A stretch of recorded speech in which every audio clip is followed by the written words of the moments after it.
दोस्तों, क्या आपने कभी सोचा है कि अभी वर्तमान में जो बीमारियां चल रही है उसका प्रमुख कारण क्या है? मनुष्य अपने स्वार्थ और पैसे के लालच में स्वास्थ्य को भूलता जा रहा है। अपनी कमाई का 40% से भी अधिक हिस्सा आज किसी न किसी बीमारी में खर्च हो जाता है। यदि आप डेली फिजिकली और मेंटली फिट रहना चाहते हैं तो आपको सदियों से चली आ रही आयुर्वेद चिकित्सा पद्धति को अपनाना चाहिए। आयुर्वेद के अनुसार 6 ऋतुओं का वर्णन किया गया है: हेमंत, शिशिर, बसंत, ग्रीष्म, वर्षा और शरद। और बहुत कम लोग इस बात को जानते हैं कि किस ऋतु में क्या खाना चाहिए, कैसा रहन सहन अपनाना चाहिए।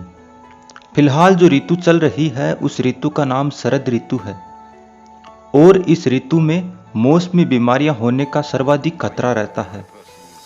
अश्विन और कार्तिक माह के दौरान या बारिश के मौसम के बाद जो दिन स्टार्ट होते हैं उस दौरान हमारे शरीर में सर्वाधिक मात्रा में पित्त प्रकोपित होता है। आज हम शरद ऋतु के बारे में विस्तार से जानने का प्रयास करेंगे। यदि आप इन नियमों का पालन करेंगे तो निश्चित ही इस ऋतु के दौरान होने वाले रोगों से बच पाएंगे। आपने यदि गौर किया हो तो आपको पता चलेगा कि इस दौरान आकाश का रंग बिल्कुल साफ हो जाता है, साथ ही सूरज की रोशनी भी तेज हो जाती है, खेतों में धान और हरियाली फैल जाती है। क्योंकि पित्त प्रकोप के कारण खाना ढंग से नहीं पचता है, ब्लड और स्किन से रिलेटेड प्रॉब्लम्स होना स्टार्ट हो जाती है।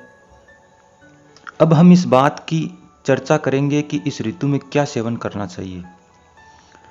इस दौरान प्राय हमें मधुर द्रव्यों का सेवन करना चाहिए। चावल, गेहूं का सेवन करें।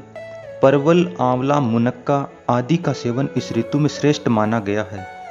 शहद, ताजे फलों का सेवन, गर्म जल का उपयोग इस ऋतु के दौरान करना चाहिए। इस ऋतु के दौरान हमें क्या सेवन नहीं करना चाहिए? आयुर्वेद के अनुसार शरद ऋतु में दही का सेवन बिल्कुल निषेध माना गया है, क्योंकि ये पित्त को बढ़ाता है और इस दौरान हमारा पित्त ऑलरेडी बढ़ा हुआ होता है। बहुत अधिक खट्टे फलों का सेवन इस ऋतु के दौरान नहीं करना चाहिए। अत्यधिक वसा युक्त भोजन नहीं करें। तेल का सेवन कम कर दे।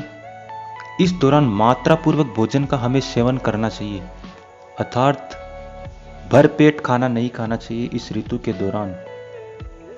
अब हम बात करेंगे कि इस ऋतु के दौरान हमें कैसी लाइफ स्टाइल को फॉलो करना चाहिए। इस दौरान आपको चंद्रमा की शीतल किरणों का सेवन करना चाहिए। साफ सुथरे वस्त्र पहने, टहलने के लिए शांत और शीतल जगहों पर जाए, योग और प्राणायाम करें, सूर्य नमस्कार करें। पित्त की सर्वश्रेष्ठ शोधन चिकित्सा विरेचन को माना गया है और इस ऋतु के दौरान विरेचन आपको अवश्य करवाना चाहिए। आप रक्त मोक्षण भी करवा सकते हैं। धूप का सेवन इस ऋतु में नहीं करना चाहिए। यदि बाहर जाना हो तो धूप के दौरान अपने सर पर कपड़ा अवश्य रखें। इस ऋतु के दौरान दिन में आपको बिल्कुल नहीं सोना चाहिए, जिसे दिवा शयन कहा गया है। दोस्तों, आपको ये वीडियो कैसी लगी हमें कमेंट करके ज़रूर बताएं और आपने अभी तक इस चैनल को सब्सक्राइब नहीं किया है तो सब्सक्राइब ज़रूर कर